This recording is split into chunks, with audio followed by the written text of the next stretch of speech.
Good afternoon students. कल हम लोगों ने फर्स्ट लेसन स्टार्ट किया था living world and classification of microbes.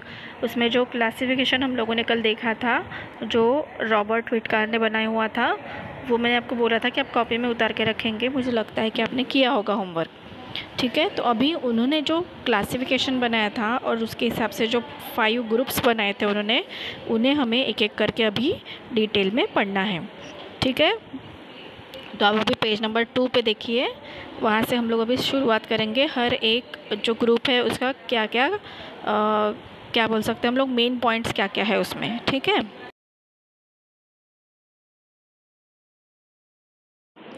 तो देखो, सबसे पहले कल हमने जो देखा था लिविंग ऑर्गेनिजम्स को प्रोकैरियोट्स और यूकैरियोट्स में डिवाइड किया था। प्रोकैरियोट्स का मतलब होता है जिसका सेंटर, उसके जो सेल वॉल होती है वो सब क्लियरली नहीं दिखती, जबकि यूकैरियोट्स जो होते हैं इसमें सेंटर, सेल वॉल और उसके जितने भी ऑर्गन्स होते हैं सेल के अंदर के, वो क्लियरली दिखते हैं।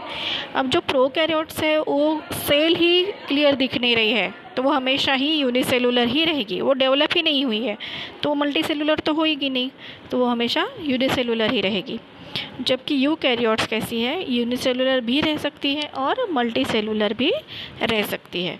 अब प्रोकैरियोट्स में सिर्फ एक ही किंगडम बनता है, किंगडम मोनेरा, जबकि यूकैरियोट्स में कितने किंगडम आते हैं? यूनिसेलुलर में भी एक ही आता है, प्रोटिस्टा। मल्टीसेलुलर में आता है फंगी, प्लांटी और एनिमैलिया। तो अभी आज हम पहला देख रहे हैं किंगडम मोनेरा। इसमें क्या क्या आता है देखो, डायग्राम नंबर 1.2। अब देखो, ऑर्गेनिजम्स फ्रॉम किंगडम मोनेरा दिख रहे हैं, उसमें सारे माइक्रो ऑर्गेनिजम्स दिख रहे हैं जो हमें खुली आंखों से नहीं दिखेंगे। उसमें एक एक्टिविटी दी है, वो एक्टिविटी हमें नहीं पढ़ना है। कैरेक्टरिस्टिक देखिए मोनेरा के, all the organisms are unicellular. ये तो हमने पहले ही देखा कि सिर्फ यूनिसेलुलर जो रहते हैं प्रोकैरियोट्स में, है ना। पहले का जो हम लोगों ने टेबल बनाया है उसमें प्रोकैरियोट्स में सिर्फ यूनिसेलुलर ऑर्गेनिजम्स रहते हैं, तो वो सेल हमेशा कैसे रहेंगी, ऑर्गेनिजम्स कैसे रहेंगे, यूनिसेलुलर, यानी कि सिर्फ एक ही सेल से बने हुए रहेंगे। दे मे बी ऑटोट्रॉपिक और हेटेरोट्रॉपिक। ऑटोट्रॉपिक का मतलब होता है जो अपना खाना खुद ही तैयार कर सकते हैं, और हेटेरोट्रॉपिक मतलब जो अपना खाना खुद तैयार नहीं कर सकते हैं, किसी और के ऊपर डिपेंड होते हैं।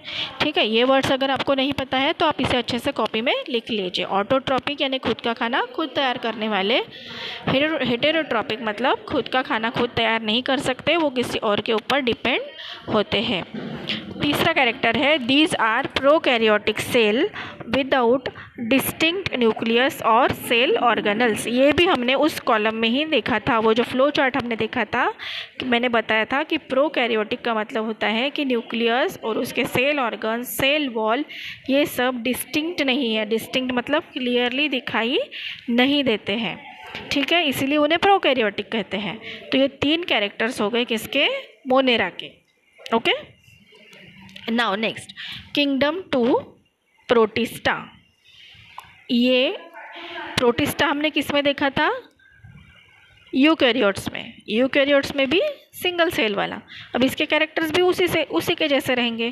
प्रोटिस्टा आर सिंगल सेल्ड, ठीक है, एक ही सेल से बना हुआ होता है, with well defined nucleus enclosed in a nuclear membrane, यानी कि उनके पास एक अच्छा डिफाइंड मतलब क्लियरली दिखने वाला न्यूक्लियस होता है जो न्यूक्लियर मेम्ब्रेन में होता है। सेकंड है, दे हैव सुडोपोडिया और हेयर लाइक सीलिया और weep like flagella for locomotion. Locomotion का मतलब होता है मूवमेंट, मतलब हलचल करना, एक जगह से दूसरी जगह जाना। इसके लिए वो कैसे कर सकते हैं, उनको अपने जैसे पैर तो दिख नहीं रहे, दिख रहे क्या डायग्राम में 1.3 में नहीं है। ठीक है, तो वो कैसे जाते हैं फिर एक जगह से दूसरी जगह, मूवमेंट या लोकोमोशन कैसे करते हैं, उन्हें सुडोपोडिया होता है, यानी कि नकली पैर, पैर जैसा दिखने वाला कोई स्ट्रक्चर, हेयर के जैसा दिखने वाला स्ट्रक्चर। देखिए यूग्लिना में आपको दिख रहा है, उसे कहते हैं सीलिया या फिर वीप। ठीक है, ये इनकी मदद से मूवमेंट, लोकोमोशन कर सकते हैं। ऑटोट्रॉप्स मतलब खुद का खाना खुद तैयार करने वाले, उसका एग्जाम्पल है वोल्वॉक्स। देखो ग्रीन कलर की दिख रही है ऊपर डायग्राम में वोल्वॉक्स, इसका मतलब क्या है, उसके अंदर ग्रीन पिगमेंट है, ठीक है, इसकी वजह से वो ऑटोट्रॉप से खुद का खाना खुद तैयार कर सकते हैं। हेटेरोट्रॉप्स एग्जाम्पल अमीबा, पैरामीशियम, ये तो हमने बहुत पहले से सुना हुआ है। अमीबा, पैरामीशियम है ना, हमारे नाम पहचान के नाम हैं। तो इन लोगों में ग्रीन पिगमेंट्स नहीं रहते हैं, इसलिए अपना खाना खुद तैयार नहीं कर सकते हैं, इसलिए इन्हें कहते हैं हेटेरोट्रॉप्स। ठीक है, ये हो गए प्रोटिस्टा के कैरेक्टर्स। तीसरा जो किंगडम है वो है फंगी। फंगी के जो कैरेक्टर्स है वो हम देखेंगे पेज नंबर 3 पर। These are non-green eukaryotic heterotrophic organisms। फिर से वही कैरेक्टर्स हैं जो फ्लो चार्ट में दिखे हुए ही कैरेक्टर्स हमें इसमें दिख रहे हैं।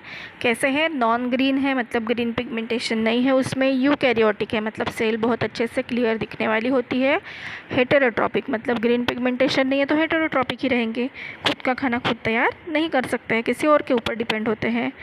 Most of them are saprotrophs. Saprotrophs का मतलब हमने कल भी देखा था पेज नंबर 1 पे। सेप्रोट्रॉप्स का मतलब होता है कि ये जनरली जो डेड ऑर्गेनिजम्स होते हैं उनके ऊपर फीडिंग करते हैं। They feed upon decaying organic matter, यानी कि डिकेइंग मतलब सड़ा हुआ खाना, उसके ऊपर वो जिंदा रहते हैं। Their cell wall is made up of tough and complex sugar called chitin. Chitin नाम की एक शुगर होती है, उससे उनका बाहर का जो सेल वॉल होता है आउटर वाला वो बना हुआ होता है, किससे? चिटिन से। Some fungi are thread like and many nuclei are present in the cytoplasm. Cell जो होती है फंगी की वो कैसे होती है, उसका जो न्यूक्लियाई कैसे होता है, साइटोप्लाज्म के अंदर जो न्यूक्लियस होते हैं वो बहुत सारे होते हैं। और फंगी कैसे होती है? थ्रेड लाइक यानी धागे के जैसी। आपको डायग्राम नंबर 1.5 दिख रही है, उसमें आपको समझ में आ रहा है धागे जैसे दिख रही है मतलब। Examples baker cyst, Aspergillus, fungus on corn. ये देखो फंगस हम लोग ऐसे भी बहुत देखते हैं घर में, कहीं ब्रेड का टुकड़ा वगैरह पड़ा हुआ रहता है, रोटी का टुकड़ा, उसके ऊपर 1-2 दिन के बाद दिखने लगता है। वो फंगस को अगर हम लोग माइक्रोस्कोप में देखेंगे तो 1.4 नंबर पे जो डायग्राम दिखी है वैसे दिखेंगे हमें। ठीक है, तो ये थ्रेड जैसे दिखते हैं, धागे जैसे दिखते हैं।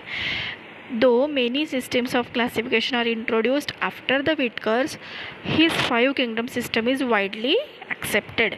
यानी कि इसके बाद भी बहुत सारे सिस्टम आए क्लासिफिकेशन के विटकर के बाद में भी, लेकिन ये बहुत अच्छे से डिफ़ाइन किया हुआ था इसलिए ये ज़्यादा एक्सेप्ट किया गया, सबने इसको माना।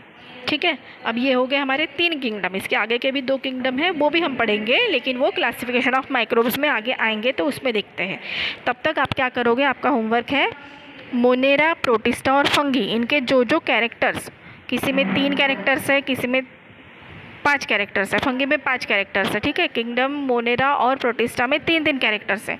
तो ये तीनों कैरेक्टर्स या 5 कैरेक्टर्स आप कॉपी में अच्छे से लिखोगे। ठीक है, और इसे अच्छे से लर्न भी करना है, समझना भी है। ओके।